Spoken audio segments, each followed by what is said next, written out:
ফের হাতির হানায় মৃত্যু হলো এক ব্যক্তির। ঘটনাটি বাঁকুড়ার উত্তর বন বিভাগের অন্তরে বরজোড়া রেঞ্জের শ্যামপুর গ্রামের ঘটনা। শনিবার সকালে পুকুরে যাওয়ার সময় জঙ্গল থেকে খাবারের খোঁজে বেরিয়ে আসা বুনো হাতির মুখোমুখি পড়ে যান তিনি। নাগালে পেয়ে ওই ব্যক্তিকে পা দিয়ে থেঁতলে মারে ওই উন্মত্ত হাতিটি।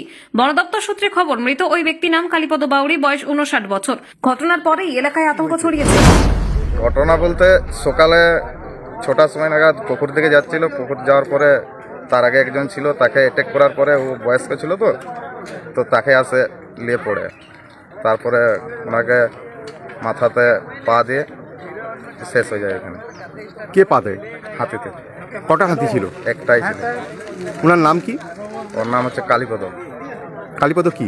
বাউরি, বয়স? 65। বাড়ি? শ্যামপুর। বন দপ্তর এসছে? হ্যাঁ, এসছে, পুলিশ প্রশাসন এসছে। ক্ষোভে ফুঁসছেন এলাকার মানুষ। অভিযোগ, গত প্রায় 1 বছর ধরে একটি বুনো হাতির দল ওই এলাকায় ঘাঁটি গেড়ে রয়েছিল। উচ্চ মাধ্যমিক পরীক্ষা চলাকালীন এই দলের সংখ্যাগরিষ্ঠ হাতি ফেরত যায় পশ্চিম মেদিনীপুরে। বন দপ্তর সূত্রে খবর, তারপরেও বেশ কয়েকটি দলছুট হাতি এই এলাকায় রয়ে গিয়েছে। শ্যামপুর, ডাকসাইনি, পাবয়া জঙ্গলে ঘোরাফেরা করছে হাতিগুলি। এদিন একটি বুনো হাতি শ্যামপুরের জঙ্গল থেকে বেরিয়ে জঙ্গল লাগোয়া গ্রামে ঢুকে পড়ে। সেই সময় ওই প্রৌঢ় হাতিটির মুখোমুখি পড়ে যান। পুলিশ গিয়ে মৃতদেহটিকে উদ্ধার করে ময়না তদন্তের জন্য পাঠিয়েছে বাঁকুড়া সম্মিলনী মেডিকেল কলেজ হাসপাতালে।